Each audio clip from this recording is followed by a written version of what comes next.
Let's let's proceed to the chapter 4, presentation and analysis of data. So this chapter deals with the results of the study, analysis and interpretation of data. It was organized in accordance with the sequence of the problems in chapter 1. So here, the demographic profile of respondents in terms of age.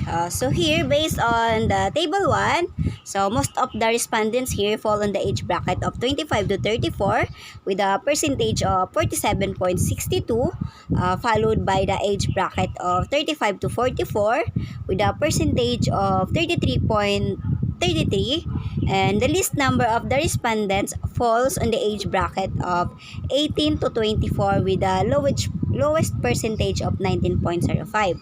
So throughout the life cycle, women face many obstacles during adolescent period. So probably one of the most profound is the transition from youth to motherhood. There is when teenage pregnancy occurs. Since this brings with it a new range of obligation and demands, education is not their priority but to rear the child and to support their growing family. So that is why their education comes in the latter part. So this supports the findings that most of my respondent, the student mothers, falls on the age brackets of 25 to 34. So that's why. So now let's proceed to table 2, respondents profile in terms of civil status. So based here in table 2, most of the respondents are married. So with the highest percentage of 47.62, and it followed by the live-in with a percentage of 28.57, and the least percentage is 23.81, which are the singles. So according to Susan M. Bagua, married mothers missed attending classes than single mothers. This was due to the fact that married mothers play a more direct role in taking care of their children. Here, now, let's proceed to the table 3, which is the year level of the respondents. So it reveals here that most of the respondents are in their last year of college, which is the fourth year level, with a percentage of 87.71, and it followed by the third year level with the percentage of 14.29. So unfortunately, the researcher wasn't able to have respondents coming from the first year and second year. I tried to communicate the first year and second year. I have a friends from second year and second. I tried to ask them and they said they don't have classmates who is the student mothers. Unfortunately, the first year and second year abstained from answering the questionnaire. That's why my respondents are from third year and fourth year only. So here, it is easy for me to find the respondents from fourth year and third year. It is because they are my classmates and friends. And the respondents in this year level also they are open-minded and easy to deal with. So now let's proceed to the table 4. So it is manifested here that most of the respondents are still dependents in their family. So here we can see in the percentage of 42.62, and it's seconded by the working students with a percentage of 38.09, and the least percentage of 13.29, which is the personal or they have their own source of income like small business or they're having a freelance. So I noticed also that most of the respondents are financially dependent to their families, maybe because they don't have time to work and they are focused with their studies and taking care of their children. So now let's proceed to the table 5. So here, table 5 is the respondent's profile in terms of number of children. So it is revealed here in table 5 that the majority of the respondents with the highest of 85.71% have 1 to 2 children only, while 14.29% have 3 to 4 children. So here in 5 to 6, I don't have the respondents who have 5 to 6 children. So most of the respondents here have 1 to 2 children only, maybe because it takes time, money and effort to raise a child, and because of the crisis we are facing right now also. it is indeed very difficult to have a lot of children to sustain. So I conclude that these student mothers are aware of the difficulties in life. That's why they limit themselves to have only 1 up to 2 children. So now let's proceed to the table. Saan table 6? Ay, ito pala. The table 6, the level of resiliency. Since my PowerPoint is too small, so I will just show you my... Now it's really hard, so I hope you can see it. Charan. Ano ba ito? Zoom. Ayun. Hirap. So I'll just generalize this one. So here, table 6 shows that the overall mean here is 3 point.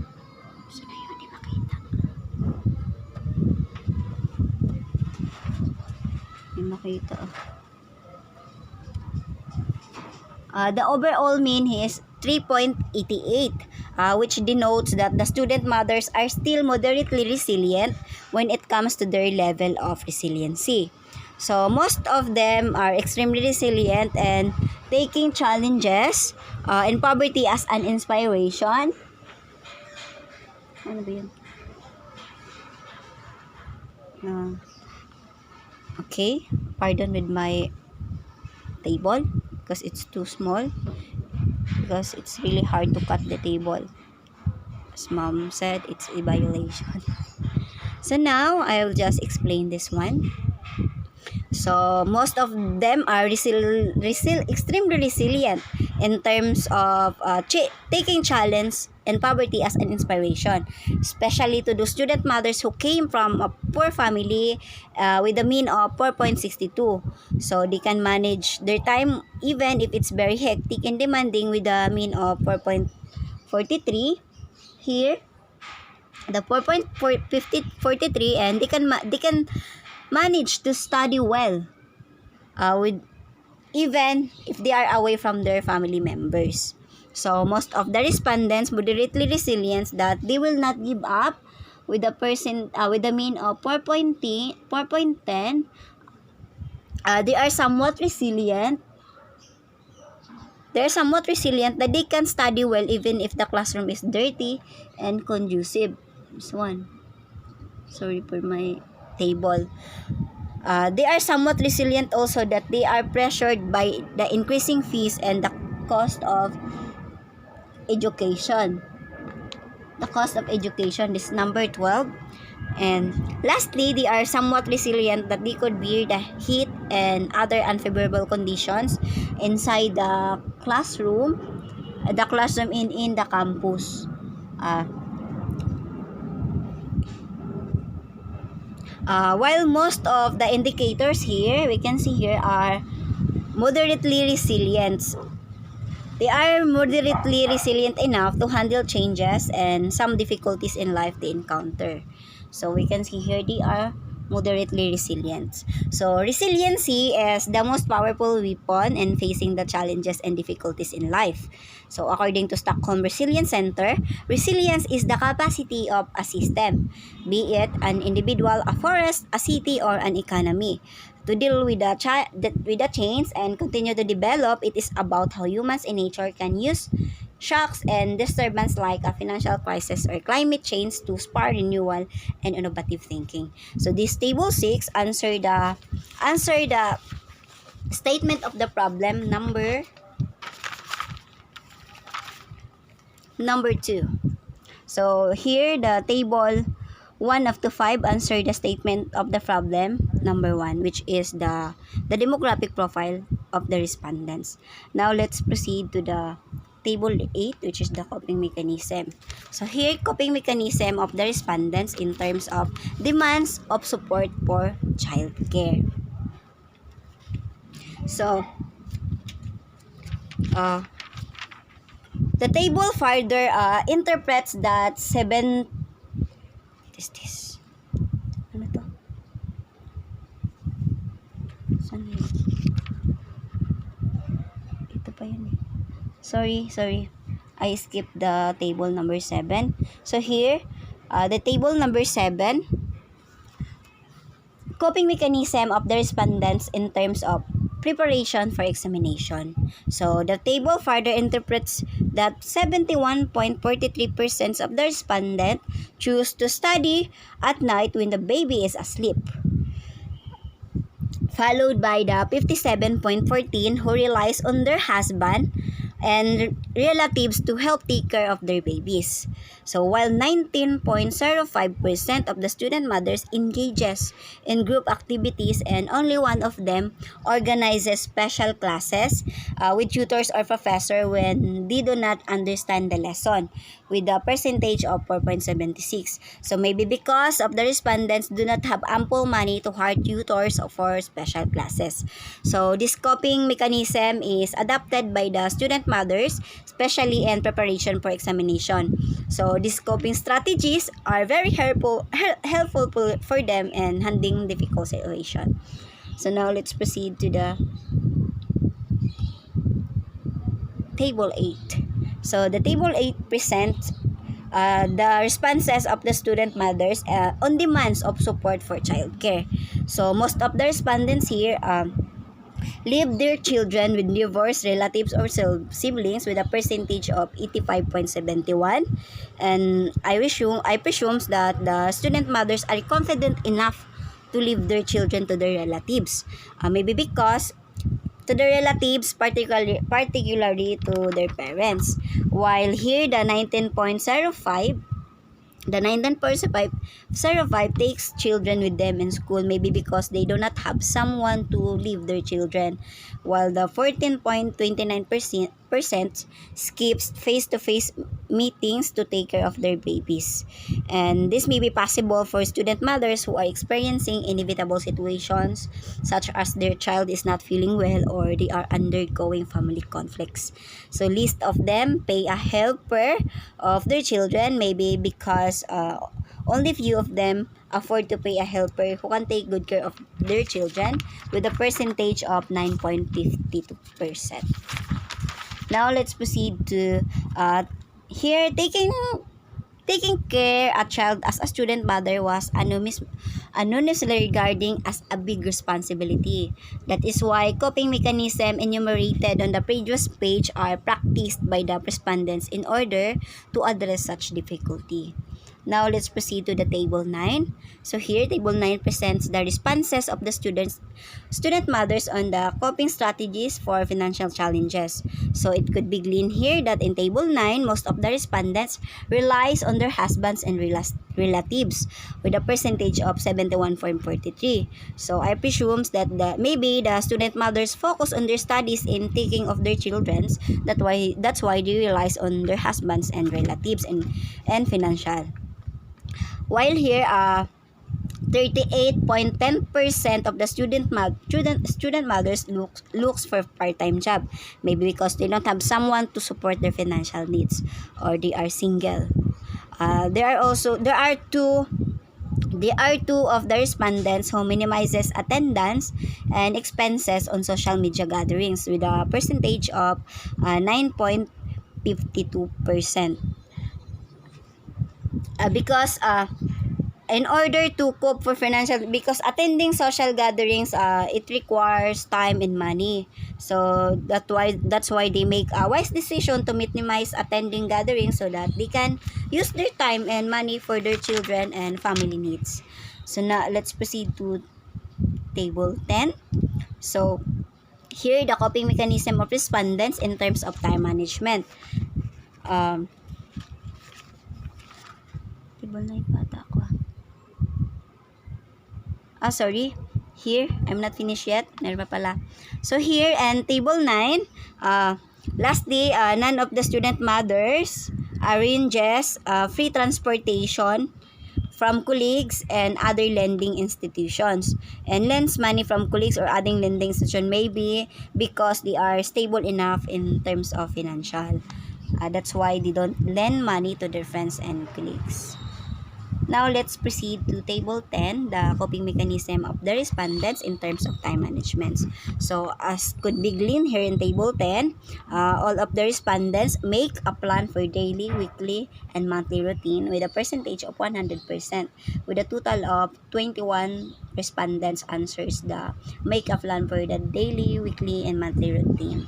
So, because the student mothers try to manage their time properly by planning a routine, while the 52.38% denotes that the student mothers eliminate useless activities because maybe the student mothers want to spend their time with their children and family, while 6 out of 21 respondents sacrificing their interest and sleep with a percentage of 28.57. So maybe because they have a young or infant children, while five of them doing all the job by themselves with a percentage of 23.81 because they don't have companion to do the household chores and taking care of their children. So the least percentage of 14.29% denotes that they don't spend too much time with their children. Now let's proceed to the so here from table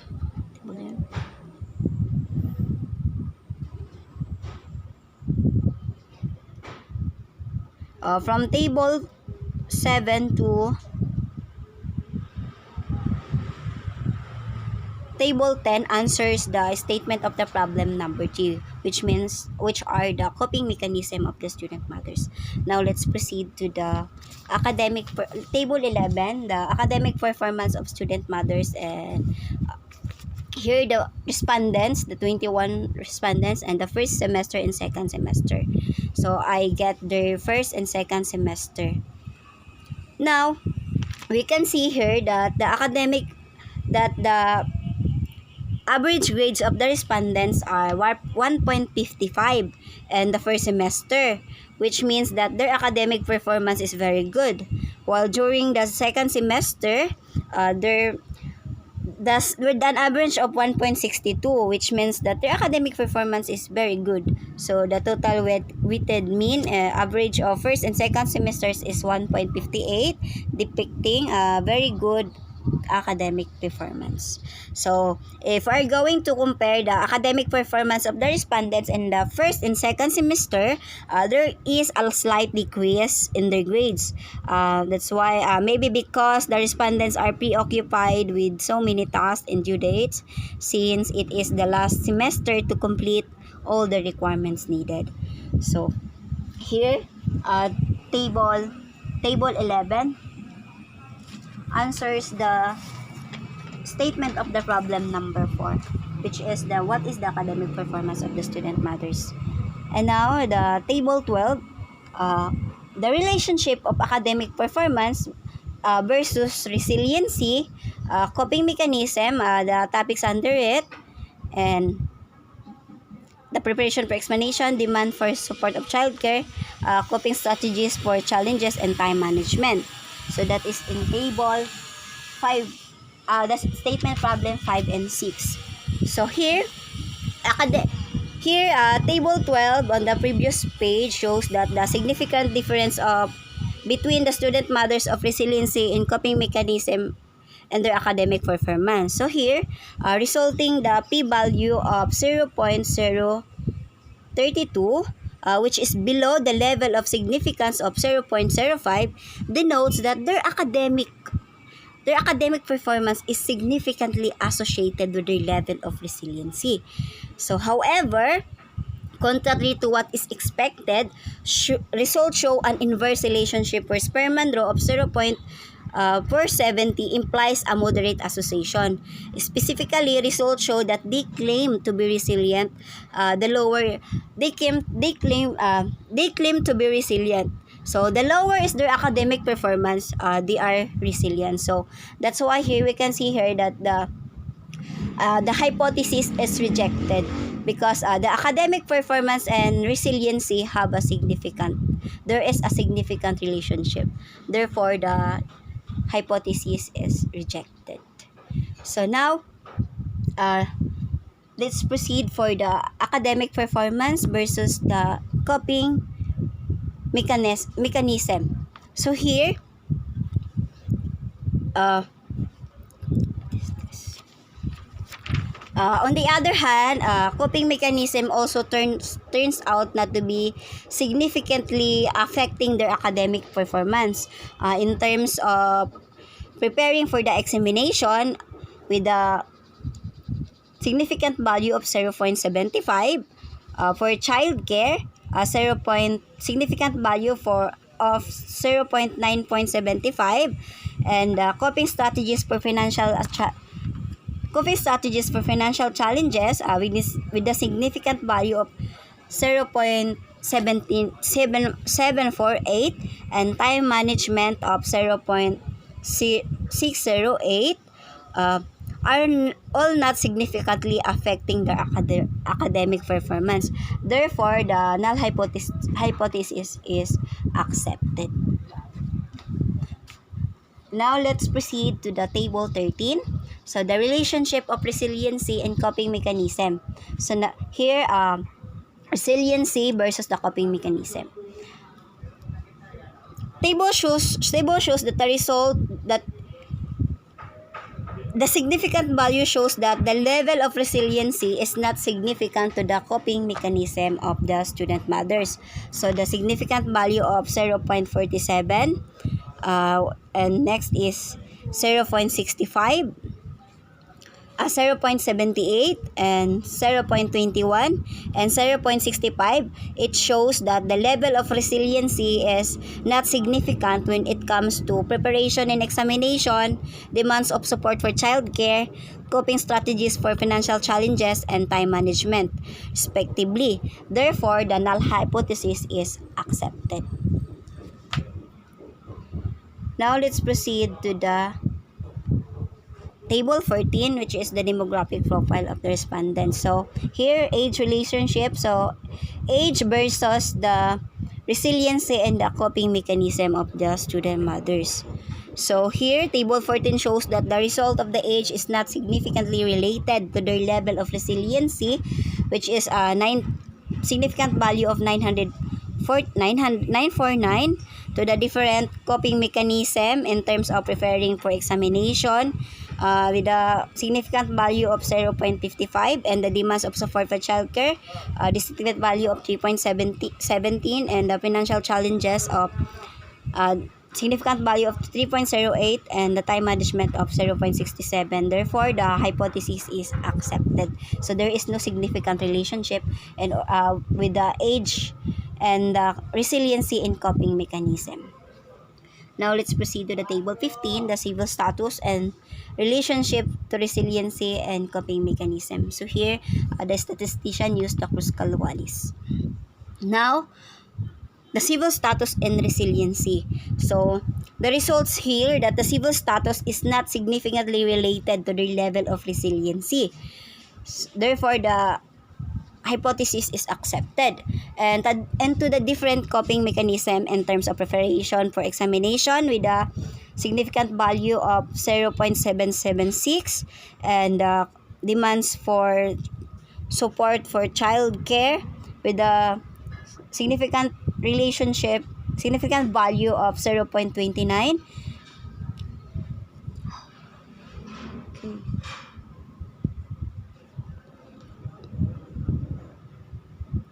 Ano yung table to? 15 na pala. Sorry. Tapos na ba to? Tapos na pala. Sorry. So, let's proceed to table 15. Nagkamali pala ako. Now, the civil status versus the resiliency and the coping mechanism. So, here, the statistician used the Kruskal-Wallis. So, here, table 15 shows that the results of the civil status is not significantly related to their level of resiliency with a significant value of 3.81. Therefore, the null hypothesis is accepted. And while here, and the different coping mechanism in terms of preparation of examination with a significant value of 0.776, and coping strategies for financial challenges with a significant value of 0.278 and time management of 0.909. Therefore, the decision is accepting the null, while the demands of support for, on the other hand, the results show that the civil status is significantly associated on coping mechanism in terms on demands of support for childcare, especially married significantly use as their coping mechanism as compared to single or live-in, because we all know that married people they are legal, na unlike the live-in and single, they choose to keep secret the relationship. That's why it the married one have more advantage in the civil status and their coping mechanism. Now let's proceed to table 16. The year level relationship to resiliency and coping mechanism. So table 16 shows that the results that year level is not significantly related to their level of resiliency, with a significant value of 0.662, which is the hypothesis is accepted. And here into the different coping mechanism, which is the preparation for examination, demand of support for childcare, coping strategies for financial challenges, and time management, we can see here that there is no significant relationship in rear level and the coping mechanism and the resiliency. Therefore, the null hypothesis is accepted. Let's proceed to the table 17, the source of income and relationship to resiliency and coping mechanism. So it shows the results here that the source of income is not significantly related to their level of resiliency, with a significant value of 0.463, and to the different coping mechanism, which are the preparation for examination, demands of support for childcare, and coping strategies for financial challenges and time management. Therefore, there is no significant in it. Therefore, the null hypothesis is accepted. Let's proceed to table 18, the number of children, relationship to resiliency and coping mechanism.